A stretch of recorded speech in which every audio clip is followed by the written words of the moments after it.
you on Hannity Colmes. I'm Sean Hannity, reporting tonight from Houston, Texas. And also coming up tonight, one fan's tribute to basketball great Larry Bird sends him behind bars. We'll tell you about that story.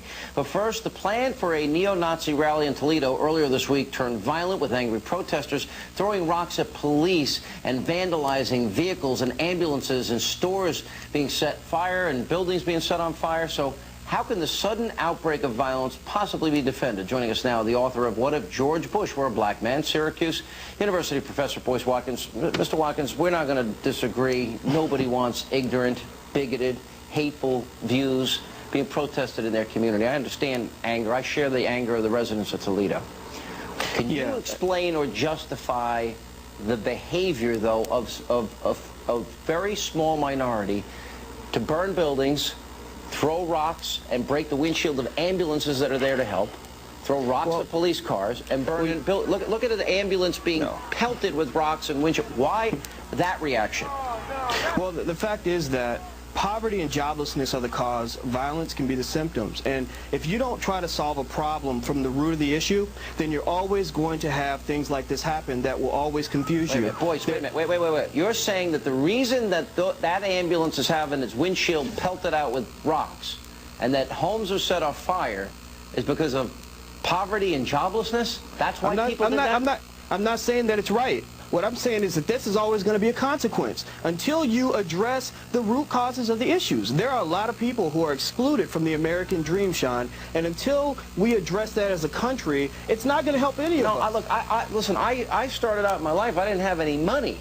I could barely pay my rent. Hang on, I could barely pay my rent when I finally became independent on my own. I used to paint and hang wallpaper and just do anything I could do, as a lot of people do. But I don't understand the few people here.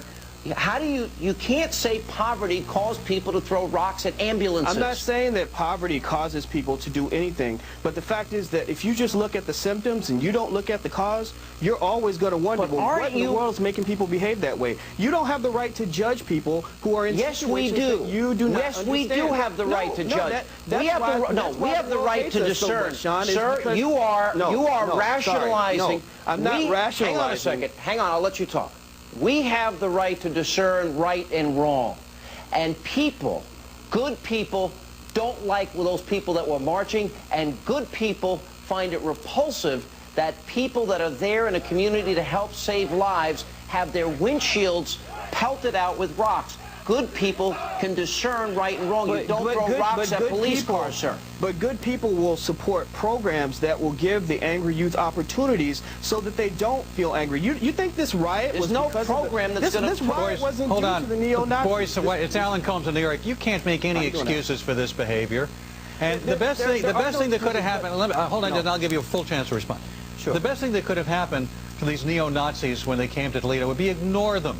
And unfortunately, that's not what happened. I agree with you. I agree with you. But the thing is that if you simply look at the actions and you don't try to understand what's really going on, you're going to wonder why they're behaving this way. If you look at the Boston Tea Party, for example, you compare this to the Boston Tea Party? Yes, because the fact is that you could look at the Boston Tea Party and say, oh, well, those thugs are stealing tea. What's wrong with them? But the fact is that there was a reason they were doing that. This wasn't a movement like the Boston Tea Party? You can't make that analogy. No. You don't define it as a movement, but the fact is that those people who are suffering do. And I'm not saying that that all this was justified. You're making excuses for that. No, I don't. I believe in a safer America, but if you want a safer America, you must have a fair and equitable America in which everyone is given access to the same You're American making it sound, Dr. Watkins, as if poverty somehow excuses the kind of behavior we're showing on our screen. Poverty is not an excuse, but it is partly an explanation. And there's a difference between being poor and being trapped in poverty. And so until we as a country fully address the poverty issue, we're going to have another Katrina situation. We're going to have another Toledo situation. That's a fine line between excuse and explanation. When you say explanation, what you're saying is, oh, we can certainly understand how these poor people would behave like this.